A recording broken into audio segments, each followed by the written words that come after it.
ఆలయంలో ప్రతి శుక్రవారం సువర్ణ పుష్పార్చన సేవలు కావించుకుంటూ ఏ మానవుడైతే పూర్వజన్మలో చేసుకున్నటువంటి పాపకర్మము ఈ జన్మలో ఏ పని తలపెట్టినా ఆ పనికి అడ్డుగోడగా ఆ పూర్వజన్మ పాపకర్మము పడి ఆ పనిని పూర్తి కానివ్వకుండా లేనిపోని ఇబ్బందులు పెడుతూ ఉంటే తద్దోష పీడ పరిహారమై అయ్యేటందుకు 21 శుక్రవారాలు వరుసగా సువర్ణ పుష్పార్చన సేవ గావించడం వలన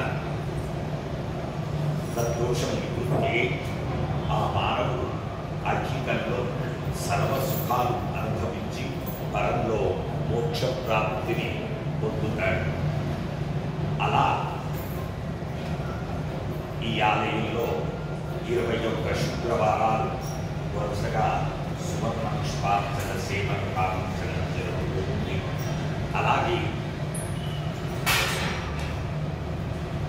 ప్రతి శుక్రవారం మనం ఒక రెమెడీ చెప్పుకోవడం సాంప్రదాయం. ప్రధానంగా ఈ వారం చెప్పబోయేటటువంటి రెమెడీ మానవుడు నర దృష్టి చేత నరఘోష చేత బాధపడుతూ ఉన్నట్లయితే ఆ ఇల్లు అంతా కూడా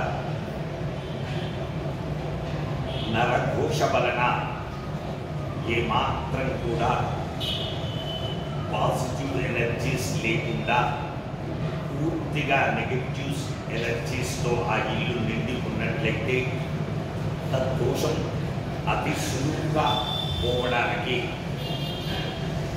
ఆదివారం రోజున ఒక మచ్చలు లేనటువంటి ఫ్రెష్గా ఉన్నటువంటి ఒక నిమ్మకాయను తీసుకొని దానికి మధ్యలో కట్ చేసి ఒక 18 లవంగాలు పువ్వుతో ఉన్నటువంటి లవంగాలను తీసుకొని ఆ లవంగాలను 9 లవంగాలను ఒక చెక్కలో గుచ్చి మరొక 9 లవంగాలను మరొక చెక్కలో గుచ్చి వాటిని ఇంటికి clock wise 3 times, anti clock wise 3 times, top to bottom 3 times వాటిని ఇండివిజువల్గా తిప్పి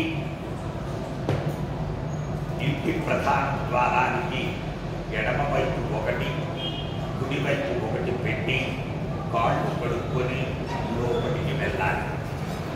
అలా ప్రధానంగా 3 ఆదివారాలు చేయడం వలన నరదృష్టి, నరఘోష, నరపీడ తొలగి ఒక వ్యాపార స్థలంలో ఈ విధంగా జరుగుతున్నట్లయితే వ్యాపార స్థలానికి కూడా ఈ విధంగా చెయ్యవచ్చు.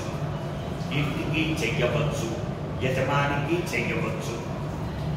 తద్దోషం పీడ పరిహారం అవుతుంది. వచ్చే వారం మరొక రెమెడీతో కలుసుకుందాం. శుభమస్తు.